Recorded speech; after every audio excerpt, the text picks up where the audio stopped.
وَلِكُلٍّ جَعَلْنَا مَوَالِيَ مِمَّا تَرَكَ الْوَالِدَانِ وَالْأَقْرَبُونَ، اور ہر ایک کے لیے ہم میں سے ہم نے مقرر کر دیے ہیں حصے وراثت میں جو بھی چھوڑتے ہیں والدین یا رشتہ دار۔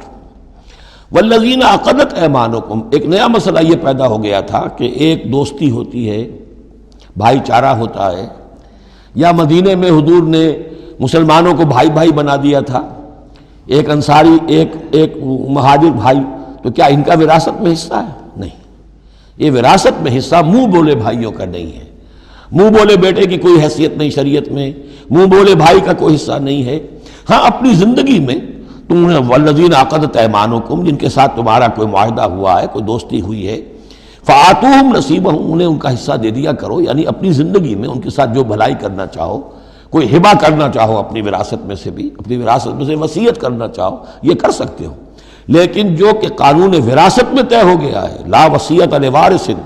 پھر وارث کے لیے کوئی وصیت بھی نہیں، اور وہ یہ کہ بہرحال وراثت میں حقدار کوئی اور نہیں ہوگا سوائے اس کے کہ جس کو اللہ نے مقرر کر دیا ہے۔ ان اللہ کان علی کل شیء شہیدا، یقیناً اللہ تعالی ہر چیز پر گواہ ہے۔